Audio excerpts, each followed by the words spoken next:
Welcome back to another episode of Come Over for Dinner. Before I get to the main show with my guest, I wanted to mention a couple of things. First of all, thank you for being patient with me as I figure out all of the things it takes to run a podcast, notably the sound. Today, I have an amazing guest, but my sound is just slightly off. So please forgive me for that and keep listening because she has a lot of great things to say. Secondly, I also failed to properly introduce her and her husband. We talk a lot about her, and then I just start talking about her husband. His name is Tom Garfield, which I failed to mention, and she is Julie Garfield. So, stay tuned. The episode is next. Thanks for being here.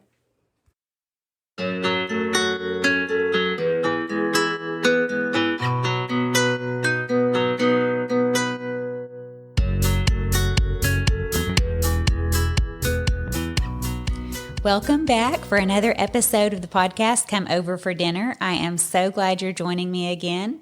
Today I have a very special guest. Her name is Julie, and she is a very experienced cook and hostess. She has 4 grown children, 11 grandchildren, and some of her past hobbies include singing and theater. Well, I say past, it's current as well. She sings in church choirs and stays busy with grandchildren and other things. Welcome, Julie. Thank you. It's a pleasure to be here. Well, tell us a little bit about yourself. I know we were talking earlier about your husband having an upcoming play that he's hosting around Christmas time, and I saw the one he did last year. Mm-hmm. So your family is very talented. Yeah. Lots of acting and singing in the family. Yes, yeah, that's true. And lots of other talents that I didn't even expect to see that have been a surprise. So that's lots of fun to watch that unfold in your children and then in grandchildren. Yes. Well, the upcoming play has children in it. So are any of your grandchildren going to be in the play? I think they would like to be. So that's so fun. No doubt at the auditions. Yes. So. Well, very exciting. So he does that, and he actually was the superintendent of Logos School from the very beginning. Yes. He worked there for how many years? He worked there for 36 years. Well, the story I remember that went around from, the students at Logos was that in all of his career, there were no snow days. Yes. I think one time there was a qualification that there was a forced snow day. Yeah. That is true. We often did plow through, you might say. Yep. Well, up north in the south, if it snows, everything is just completely shut down. And it could be because it's a 1-inch flurry, which, the northerners would laugh at. But sometimes it's because of road conditions because we just don't have anything like snow tires. Exactly. But sometimes it's really honestly just to give the kids a snow day. Yeah, so it's so unusual. It's so rare. It's so unusual. And if you get, say, a couple of inches or, maybe 3 or 4, it's gone in 2 days. Yeah. So if the schools don't all shut down, let the kids go home and build snowmen and throw snowballs. Well, that's, in 1 day, 2 days, it's all melted. So it's their only chance. Yeah. So it's so funny because, yes, hearing those stories where it's just blizzard conditions and y'all are still plowing to school. Well, we would shut down instantly. Our daughter taught in Seattle, and they aren't used to snow much either. And once they had snow, and she just got in the car and drove to work. And when she got there, no one was there because of the snow. Because they weren't ready for it or prepared, and they'd called a snow day. Yeah, and she just hadn't even checked. She just assumed it was not that much. Right. That is so interesting. Yeah. Well, the cities that have snow all the time, they have the snow plows, the trucks that are going through the streets, and they have salt and snow tires and chains and, Right. Well, where I came from, none of that existed. No, I'm sure. I don't even think you could buy it in the stores. Yeah. So very interesting. But yes, that was a story I loved hearing about him. They loved him as a superintendent. But yes, anytime the kids thought, oh, it's bad enough, it's going to be a snow day. Nope. So the one day that it actually was, there was lots of cheering. Oh, yeah. Okay, and so now he currently works at Veritas Online School? Yes, where he's an administrator and as well as an art teacher. Oh, wow. Like I said, very talented family. Okay, well, tell us today a little bit about your hostessing. Whenever you have lots of kids and grandkids, so you have them into your home, I know. Whenever you invite guests and just have a large group, what is the go-to menu for you? Well, the one that I'm sharing today is chicken pot pie, and it is just a favorite with young and old. That's one advantage to that menu. Usually children like it as well as adults. And it's just homey and comfortable. So I often do lunch after church on Sundays. And so that's one that I can prep ahead. I can have it all made up and ready to bake the day before. So there's a big advantage. And then just pop it in the oven when I come home from church. So it's ready to go. Well, that sounds delicious. And that is a family favorite. Yes. That's a very warm comfort food. Right. So I do that. Oftentimes, I will have other people over on a Friday night. We like to do that, just have a few friends or a mix of friends and people we don't see quite as often or new people. Have them over and do a Friday evening meal, which is kind of fun too. That is very fun because usually people have Saturdays off and they can sleep in or just have a relaxing day the next day, even if they go to a fun Friday night party. Right, exactly. That is true.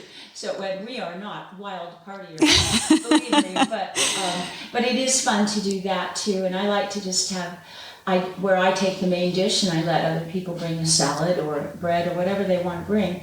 And people like to feel involved. Sure. Way, I used to feel like I had to do everything. Right. And I've known other people who go through that phase where you do it. And I do bake bread and I love to make desserts. I like to do all of it, but it's just takes a lot of pressure off me. Yes. Not to have to do that. Plus, it's not all about me and how impressive my meal is. Yes. And that's a lesson I've learned. I have one friend who is so casual, and she has many children, grandchildren, and all their friends. And they come, and she fixes big meals, and she has her tips for filling up, especially hungry young men. But I learned from her to relax a little. That's a good tip. Another tip I would have is as I'm preparing a meal, especially for the Sunday, say the day before, which is usually a bigger meal. If I'm running, low on time, I think that it's helpful to just have things you can cut. Either like I don't really need this dish, or the appetizer could be simpler, or whatever it is. Right. If I had an idea for a more elaborate dessert, and then I just don't have time, I'm going to keep it simple. Right. So I've learned to do that as well, to take the pressure off. Right, to not plan everything or each piece of the meal as an elaborate part of the meal. Exactly. Because you can make desserts that are like a 3-day chore. Oh, yeah. Or you could make a batch of cookies, right, or buy cookies. Or I know what you're saying, where if you pick parts of it to be simpler. It is also a great idea if you do have friends over every Friday night, like you're saying, to potluck. Yeah. And just, it does involve everybody, and the people coming don't have to worry about the entire meal. They're bringing one thing. Yes. So they can really focus on their favorite salad or their favorite dessert or something like that. And that Friday night idea is also, it doesn't have to be a meal. Sometimes it's wine and cheese. And sometimes I will just make dessert and have people for dessert. Things like that. So that works well. And if you are someone who's on a budget, wine and cheese can be expensive. Unless you have other people bring the wine in. You can assign them the wine and the cheese, and you're like, I've got the crackers, guys. I've got the crackers. Right. But it's just a good way. If you don't have a lot of money, you don't have to put on a whole meal for people. So that's another thing. But there's one more, the most important thing, in fact, that I would say about getting the focus off yourself is praying about your meal ahead of time and about the people coming mostly. That's a great idea. This is really a more recent thought that came to me one day. And I thought, instead of me thinking about how this is going to come off, I should pray for those guests coming and pray that we can bless them and be blessed by them. So that is something I've tried to incorporate into thinking about hospitality. Well, that instantly gets your attitude in the right place. Yes. Like you said earlier, it's not about me. It's not about the praise I receive and that sort of thing. We have a saying in our house. I'm not quite sure where it came from, but as our kids grew up and whatever the situation was, we have a kind of a funny saying, it's not about you. Right. Whatever it is, it's like, well, it's not all about you. And that's a very good thing for all of us to remember. Yeah, absolutely. Especially when showing hospitality to other people. Right. Your work is for someone else. Yes. You're extending that hard work and that thoughtfulness and the preparation to give to someone else. You're showing a love to someone else. So it's not all about you. Yeah. So true. So you have some, I'm sure after cooking for years, you have some tried and true menus, some favorites. Do you have a favorite cookbook or a favorite place you like to look for recipe inspiration? Well, that has evolved over time. When I was first married, which was 45 years ago, we didn't have the internet, and I wasn't as aware of who the famous cooks were at the moment. Right. It was through cookbooks or maybe cooking magazines. Exactly. And I had liked to cook even before I left home. I enjoyed trying new things, and that was kind of fun to do. But as I said, it did change over time. I enjoyed reading cookbooks, but as time went on, I've discovered through friends, particularly Ina Garten. I do love her. I know. She's great because her recipes are not terribly difficult for the most part, and yet they're nicer than the 3-ingredient type things. Right. So that's been a fun challenge. And of course, people's tastes have changed. People have become more interested in cooking and food and trying new things. So it is fun that way. But my other cookbook is my phone. And I just think, I want a recipe that involves these ingredients. Mm-hmm. It's just a miracle. Or I want to look at a series of recipes, say about, just recently I was looking for something that involved pears for dessert. Mm-hmm. And, I could just go on there and cruise through to see what was out there. Yes. Yeah, so that's just been wonderful. That is very fun to be able to have thousands upon thousands of recipes at our fingertips. Yes, absolutely. And not just have to look in one section of a cookbook. Exactly. So. I do agree about Ina Garten.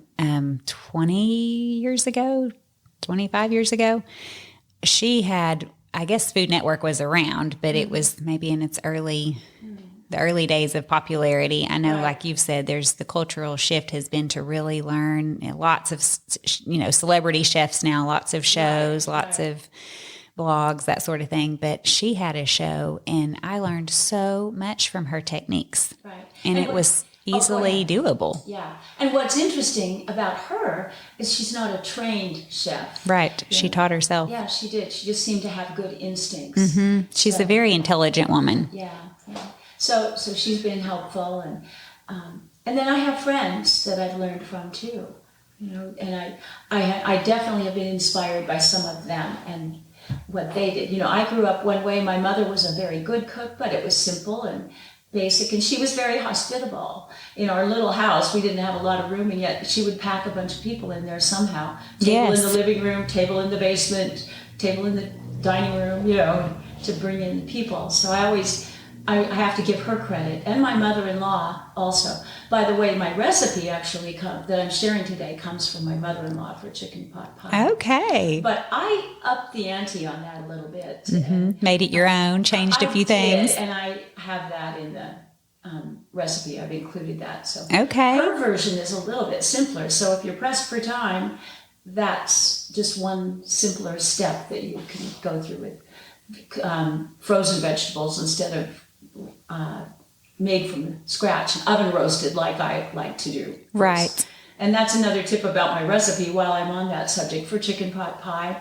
I like to start with a bunch of chicken breasts, or you could use a whole chicken if you wanted to roast one. And I roast the chicken breasts with potatoes and carrots. And I Oh, do so that, you and there's roast a meal. all of your vegetables. Right. So and I do that with the chicken breast. I like chicken breast, so I usually do the boneless, skinless chicken breast. So that's a meal on its own. Okay. First, but I make extra so that I'm sure to I have see. the veggies to cut up for the pot pie. So That is, I love having a double meal. yeah, Because then you only have to do all the work and clean up one time. that's right. That's right. Great cleaning tip. Yeah, and it does save time. And when you've already got those vegetables ready to go, and you just chop them up, and there you go. Well, I can't wait to share this recipe and try it. What do you serve with this recipe, with chicken pot pie typically? Typically, I would have a green salad with that. And the green salad, I love to do green salads that involve fruit. And since there are vegetables in the pot pie, I would probably do a salad like that with whether it's spring mix or arugula. In the winter, I love to use kale. Okay. Hot tip about kale. Chop it up and massage it a little bit first before you serve it. So Now, it's what not does so the tough. massaging do? It just kind of makes breaks it down tender? those tougher fibers in kale, yes. I just recently heard of this. Yes. That somebody said something about massage kale. I'm like, what?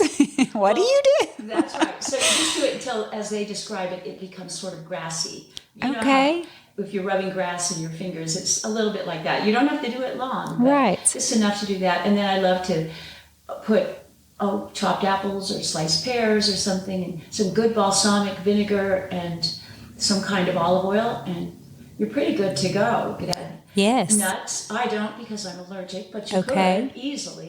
Or have them on the side, maybe a little yeah. dish on the side. Now, all my friends know that mean well enough that if they bring a salad to one of our luncheons, the nuts are on the side, which I Right. appreciate. That's But, nice. dried cranberries or whatever sunflower seeds. It depends on what you like. Sure. But, What about cheese? Do you ever add cheese? Yes, I do. And depending on what I'm doing. So it might be crumbled blue cheese or goat cheese. I love cheese. So even cheddar with apples is wonderful. All those things. That sounds delicious. Salads are fun. Yes, they are. And you can make them so many different ways. Absolutely. Changing up your fruit, your nuts, your dressing, your Absolutely. cheese. Yeah. And I had another friend who, this was years ago now, but she enlightened me about salad dressings. And you don't have to always buy them in a bottle.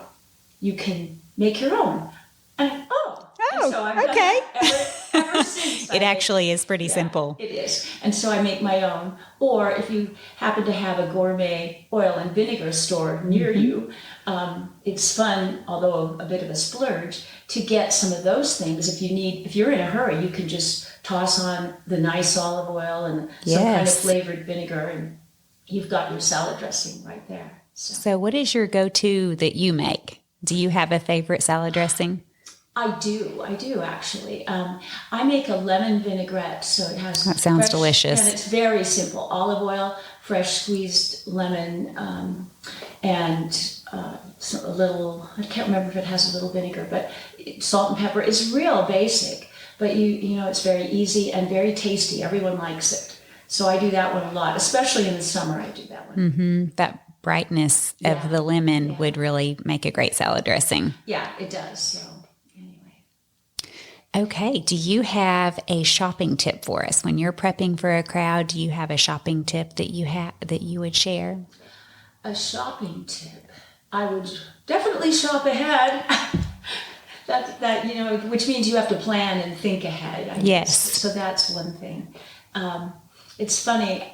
I don't really have a shopping tip, other than in the summer when we have a farmer's market going. I like to go and just see what's there on a Saturday and find some inspiration from the local ingredients. Exactly. Unfortunately in our area with cold winters, we don't have a year-round farmer's market. But it does, go through the summer and into the fall. And so that's one place to find inspiration. That's a great idea. And especially with the apples coming up, or apples in the fall, or, if you're changing up your salad, you could find lots of great ingredients there. There are some local cheesemakers too. Yes, it's wonderful. Which is wonderful. Right. And it's fun with, back to the salads for a minute. I love to do salad meals in the summer. Again, not spending as much on just meat, for example. Have a really nice salad meal with good bread, and you can enjoy that. Maybe a heavier dessert, right? Since you're doing salad. And then in the fall, I like to shift to soup meals. And one of my favorite things to do there on a Sabbath is to have 3 different kinds of soup. So I do have to kind of plan ahead a little bit on that. Right. And at least one that's nice and basic that everybody would like. Mm-hmm. And then maybe have fun with a couple of others. That's a fun idea to have a variety. Like I might do my curried butternut squash, which is a favorite. Have split pea and then some kind of chicken soup. That sounds delicious. That would be hard for me to choose. I would probably have to get a small serving and then go back and get another small serving and then go back and get the third soup. That's what I do. I do serve it with small bowls, and everyone just goes out to the stove where their soups are staying warm if they want a refill. So it's fun. They can sample different ones or go back and get more of their favorite. Exactly. So. What about cleaning? When you have a crowd at your house and all the dishes are left over, do you have a cleaning tip? Yes. I recommend that if you don't have children who can help you at home, and of course our children are long gone, that you have a husband if you possibly can, and have him do all the sweeping up under the table where the kids made a mess and clean off the table that way, while I load the dishwasher. And I just have one dishwasher. These days, this is one time when I wish I had 2. Yes. Is when you have a crowd over. And just clean and stack the others waiting for their turn in the dishwasher. So we've got a system down. That's wonderful. It really does help to have teamwork. Yeah. And I would say if you are all by yourself and doing this, if you're single or whatever, then you have a bigger job if you've had a lot of people over. By the way, I would praise someone like that who was willing to have company. I've been invited by young single women before, my husband and I, to have dinner with them, and I'm so impressed that they take that daunting task on. Yes. But my tip there would be, if it were me, take a break and have a glass of wine. Mm-hmm. Don't feel like you have to get all the dishes done instantly. Exactly. Well, if you have a dishwasher, you can, like you said, just rinse the dishes, set them to the side, and let loads happen, Yep. Over time, over a day or so. If you don't have a dishwasher, you have the daunting task of hand washing.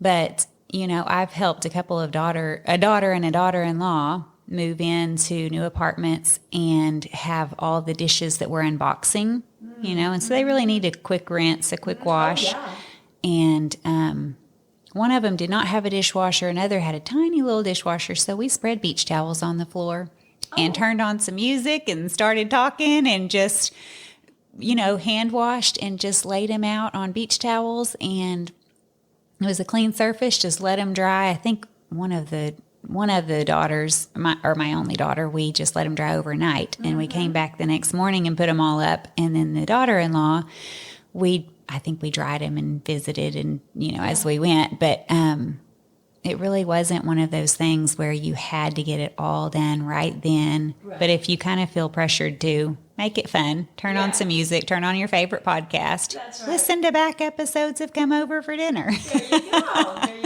Absolutely. That is so true. And if you're by yourself, obviously you can't chat and have a conversation with somebody, but if you have a friend that could come over and visit with you and keep you company, drink coffee together, and one of you wash, one of you dry, go for it. But in fact, I think I kind of miss those days. My mother didn't have a dishwasher, and so often I was helping at the sink, and it might be a couple of the other guests washing dishes with us while everybody else went and visited, and that was fun. It was fun to be able to talk to people over the dishes. Oh, it's, yes. I mean, because it's a habitual thing. It's not like you're putting a whole lot of thought into the washing and the rinsing. So you can really just chat and have a good time and That's right. not have to think too much about scrubbing. Yes, absolutely. What is your best advice for showing warm hospitality for those coming into your home? How do you make your home warm and welcoming? Now, that is a good question too. I mentioned already how I pray ahead of time that atmosphere will be there, but you can do things to help that along. And so I would say absolutely having a nicely set table. And you don't have to be a designer to do that, because I'm certainly not. That is not my gift. But I have learned make your centerpiece the day before, because I would always put that off till the last minute. And I'd often, if my daughter was coming, or one of my daughters, I was just, can you bring some flowers? But I like to do things now just from my yard. And that's a challenge. I'm not really a gardener, but we want it to look like people who like gardening live at our house. So we do what we have to, but really it's pretty simple. And I like to go out and find whatever I can, even in the winter. What do you find in the winter? Well, in the winter, I go out and just clip interesting branches. Okay. And in the fall, too. In the fall, I clip the dried things and mix them with flowers. There may still be flowers blooming, or I might buy something at the store and then add those things in. So with your dried branches and things. Yeah, and it's really fun, and all I do is have to throw it in a vase. I don't have to be real artistic, and it's sort of as nature intended it, you know. Right.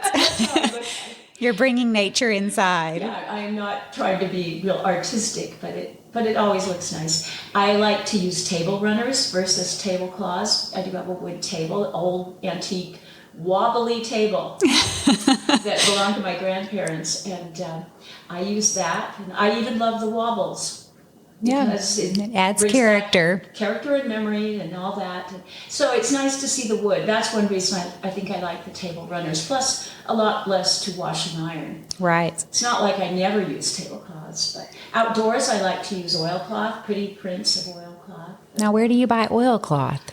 There are people around who sell it. Okay. And you can order through them. Okay. Yeah, I haven't seen it in any store, but okay. anyway. That'd be something to look into. Yeah. So when you set your table runner down and you have a nice antique table, how do you keep water rings off? Do you use a placemat, or are you just careful not to have ice in the glasses? It's this table it only adds to the charm. However, I don't have that problem because periodically my husband has refinished only the top. The legs are actually painted just kind of a neutral tone. Okay. And the tabletop he's got a good coat of Varathane. Oh, yes.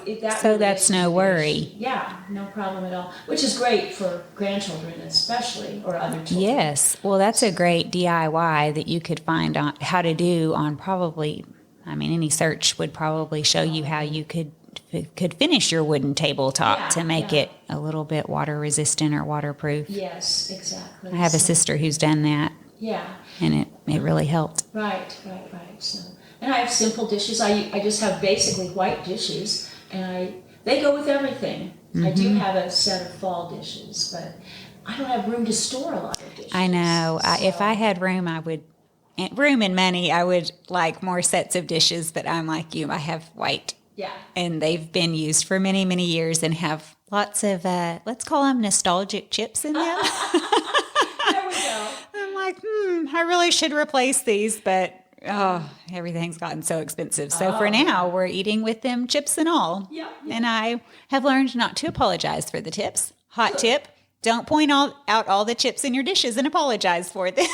Yeah, or all the things wrong with your food. If something doesn't turn out quite to your satisfaction, Exactly. Just don't say anything. I know. Yes, I have a kind of a funny story about that. I don't think I've already shared this, but God just keeps us humble. Sometimes you make the same dish over and over and you've got it down. It is one of the dishes you can rely on when you have company over. I'd made this dish so many times. It's a delicious, it's called steak and two potato soup. It's kind of like a beef stew, but you can put sweet potato in there. Sometimes I leave that out and just do an extra potato or two because not everybody loves sweet potatoes. But it is one of the best beef, potato, carrot type stews. Anyway, I'd made this a lot of times. And we were having a French chef over for dinner. Oh, wow. And my husband said, he cooks sometimes too. He said, I'm too nervous. I'm too nervous to cook for the French chef. I'm like, well, I'll do it. I'll cook. And I have this perfect recipe and it's good enough. And of course, being a French chef, he would make his own beef stock and all the things. But I'm like, it's okay. I'm going to, I don't make my own beef stock. I really should. but I decided to, when I was looking at the store, well, I think I was ordering online, so I didn't really pay real close attention to the ingredients. But instead of buying a regular standard beef broth, there was one that was for sale that was called like organic bone beef broth. I was like, okay, I'll splurge, spend an extra $1. I bet this is even higher quality. So I make the whole soup. We have everybody over for dinner, and everything is fabulous. But I noticed that it was good. It was still a very good soup, but I noticed it was just sweeter than normal. And after everybody had left and we're cleaning up, my husband said, those carrots were awfully sweet in there this time. And I just kept mulling it over in my mind, like, what was different? There was something different. Of course, I did make sure I did not say anything during the dinner and start apologizing and questioning and thinking, what's wrong with my soup? That would have just been tacky. Right. So I go to the refrigerator. There's a little bit of this broth left over. And I go to the refrigerator and I pick up the carton and I look at the back, and this organic beef bone broth had sugar in it. Yes. Oh. I know. Who knew? Who knew that they would add sugar? I guess it was like a sipping broth, or a broth that they expected people to buy just to pour in a bowl and eat. Possibly. I'd never seen that, heard of it. It was with all the regular beef broth. Oh, dear. But I made a note to self. Don't ever use a brand new ingredient when you're having people over and trying, don't think, oh, this is better. And, unless you're 100% sure. So, yes, so the fancy ingredient I thought I was buying to improve the recipe actually had sugar in it and really didn't quite do what I wanted it to do. Oh, no. It's like, well, God's keeping me humble. Yes, indeed. No pride here with this soup for the, cooking for the French chef. And he never said a word. And but I'm sure in his mind he was thinking, that was a little sweet. Oh, that's funny. What is your must-have kitchen item, and where can we find it? I like a microplane zester for citrus, or for like Parmesan cheese. You can use it. I just think it's fast and handy, and a little nicer than just a regular grater. Yes. And I do a lot of lemon grating, or so the microplane is nice for that. And you could get it online. I wouldn't be surprised if you could find it in a kitchen store as well. Yes. But I did look it up, and you can easily find one on Amazon. So okay. I actually do have one, and I use it all the time to zest lemons and limes because it gives you the fine zest that you want. You don't, if you use a peeler or something, or even a grater, a lot of times it's too, I didn't mean peeler, I guess I meant grater, but a lot of times it's too thick. Exactly. So that's why I like it, and I have had that for years. It's a go-to. Yes. Okay. Wonderful. Do you have any kind of story that you want to share with us? Well, since you were humble enough to share yours, I don't even remember exactly what I was making for a dessert. And we had some friends over, several people, and it was like a cake maybe or something, but it might have been a bundt cake even, I can't remember, but it stuck horribly to the pan. I couldn't get it out. And so it was just this mess. And my friend came into the kitchen and she said, "It's okay, just crumble it up into big chunks and put it in bowls, and then it was supposed to have a fruit topping. Oh, put the topping absolutely. And a bunch of whipping cream and frosting. Can cover a lot of mistakes. Yes, right? Absolutely. But anyway, so we just served it in bowls with spoons, and nobody knew the difference. Nobody knew. In fact, they thought that you had just created a fabulous dessert. Yeah, pretty much. So anyway, I was grateful for her. And what a fun presentation. That's like a trifle. Yeah. It really is. It was really like that. Except it's an individual trifle. Yeah, so look at you go. That was one funny story, yeah. That's great. Well, nothing like some creativity, some positive creativity when there are kitchen disasters. Yes, indeed. Well, thank you so much for taking time out of your day to come and share a menu and all of your tips. I appreciate it so much, and they have all been very encouraging. And guests, thank you for joining us. Yeah. Thank you for having me. You're welcome. Until next time.